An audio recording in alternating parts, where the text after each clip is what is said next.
everyone! It's me again, Baby Calling, and I'm back po na naman. Nagbabalik na naman po ako para po mag-share na naman po ng bagong recipe sa inyo. Mag-experiment na naman tayo. So yun nga guys, for today's video, magpe-prepare ako ng breakfast ko. Since nagugutom ako today, so gusto kong kumain, nagkikrave ako sa spicy food. Spicy talaga. So, spicy food. Gusto kong kumain ng ramyun. Since na hindi tayo makalabas dahil gawa nga ng quarantine, gumawa na lang ako ng own version ko ng cheese ramyun. So, mamaya ipapakita ko sa inyo kung paano siya gagawin. So, welcome back to my YouTube channel guys.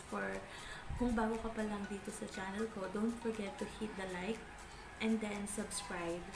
Click the notification bell din po para maging updated po kayo sa aking mga susunod na video. So yun guys, since nagugutom na ako, hindi ko napapatagalin po. Bababa na ako doon para magluto ng aking kakainin. And i-share ko yun sa inyo. So, see you guys later. Tara na, tama kayo sa akin.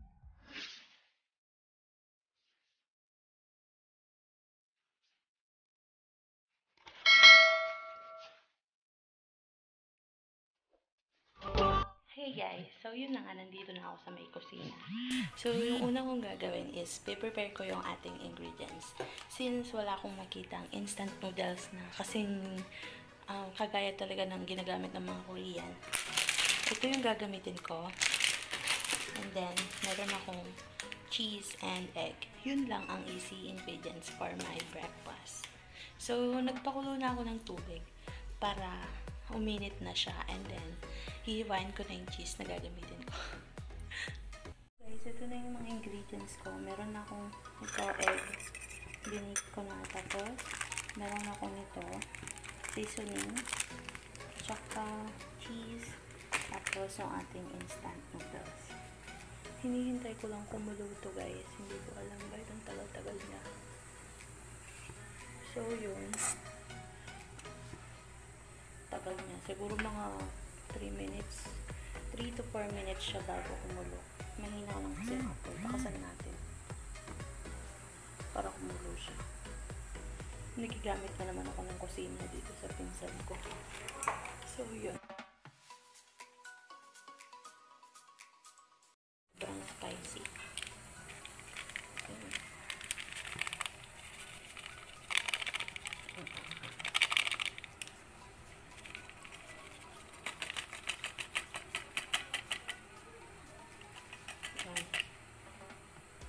Lagay ko na yung seasoning guys. Ilagay ko nga sa taas to para makita nyo.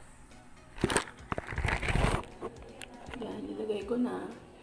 Tapos next is ilalagay ko nito. Oops.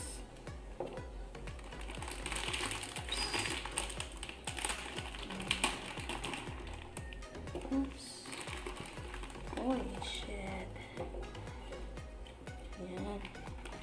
Kaya nyo lang siya lumambot.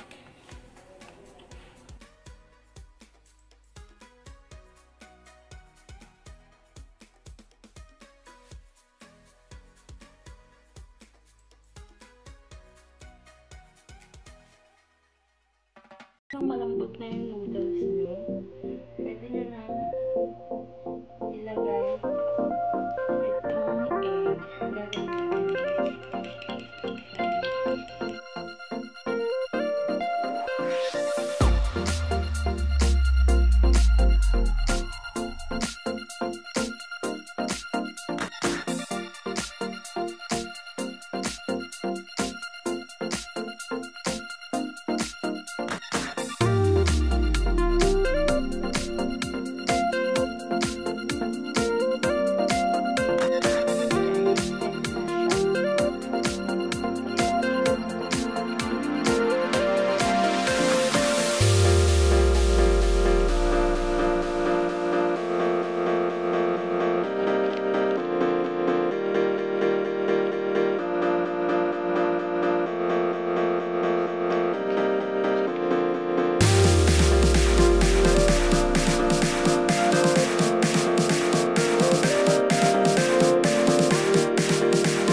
So, yun na nga guys, magpapaalam muna ako sa inyo para ma-enjoy ko yung kinakain ko. Nahihiya kasi ako eh. Hindi ako makakain ng maayos. So, yun, thank you for watching this video guys. Sana nagustuhan nyo at sana nag-enjoy kayo. At sana din nahitayat kayong gumawa ng sarili nyong own version ng cheese ramyun.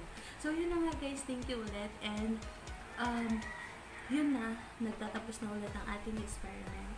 So, bye guys. See you on my next video. Bye!